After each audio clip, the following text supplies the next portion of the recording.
سحری کا وقت جو ہے وہ بہت کم رہ گیا، اور پتہ چلا کہ غسل بھی فرض ہے، غسل بھی کرنا ہے۔ یعنی اگر مثال کے طور پہ 15 منٹ رہ گئے تو کس طرح مینیج کریں؟ کیا پہلے غسل کرنا ضروری ہوگا یا پہلے سحری کر لی جائے؟ سحری کا وقت ہو گیا ہے، گویا کہ سحری کا وقت ختم ہونے کو ہے، اور اب دو صورتیں ہیں، یا وہ غسل کرے یا پھر جو ہے وہ سحری کر لے۔ صحیح۔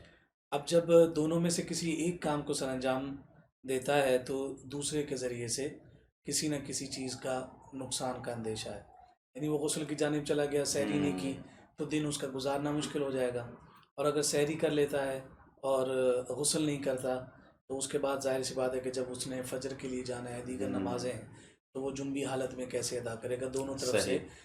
امکانی طور پر پریشانی لاحق ہوتی ہے۔ صحیح۔ اب اس کے حوالے سے جو ہمارے فقہا نے اور علماء نے مسئلہ ذکر کیا وہ یہ ہے کہ دیکھیں، جیسے کہ غسل کے 3 فرائض ذکر کیے جاتے جی ہیں۔ جی۔ ناک کی نرم ہڈی تک پانی کا پہنچانا، اور کلی کرنا جس کو آپ کہتے ہیں کہ پورے منہ میں پانی کا اچھے طریقے سے گھمانا، اور تیسرا صحیح۔ پورے بدن پر پانی کا بہانا۔ صحیح۔ ان 3 میں سے جو ایک پورے بدن پر پانی کا بہانا ہے، یہ روزے کی حالت میں بھی سر انجام دیا جا سکتا ہے۔ صحیح۔ باقی جو 2 ہیں، یعنی ناک میں پانی چڑھانے میں بھی مبالغہ اور کلی کرنے میں بھی مبالغہ، صحیح۔ یہ دونوں امر جو ہیں وہ روزے کی حالت میں سر انجام نہیں دیے جا سکتے۔ صحیح۔ تو اب اس کی صورت یہ ذکر کی جاتی ہے کہ یہ جو کلی ہے اور ساتھ جو ناک میں پانی کا چڑھانا ہے، اور ان دونوں امور میں جو مبالغہ ہے، ان دونوں کو آپ سحری ختم ہونے سے پہلے سر انجام دے لیں، اور اس میں بہت مشکل سے 1 ڈیڑھ یا 2 منٹ لگیں گے کہ آپ کلی بھی کر لیں، ناک میں پانی بھی چڑھا لیں، کہ یہ امر روزے کی حالت میں قائم نہیں ہو سکتا۔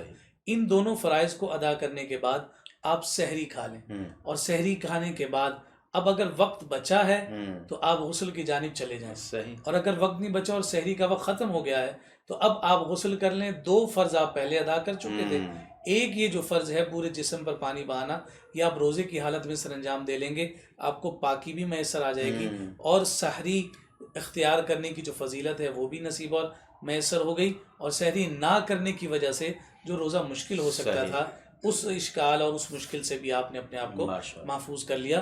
خلاصہ یہ ہے کہ جو 3 فرائض غسل کے ہیں، ان میں سے جو 2 فرائض روزے کی حالت میں نہیں ہو سکتے ان کو سر انجام دے کر سحری کر لی جائے، اور جو تیسرا جسم پر پورا پانی بہانا ہے وہ روزے کی حالت میں بھی سر انجام دے کر غسل کو بھی کامل کر لیں، اور سحری کھانے کے ذریعے سے تمام جو اسلوب ہیں روزے کی اس کو بھی سر انجام دیں۔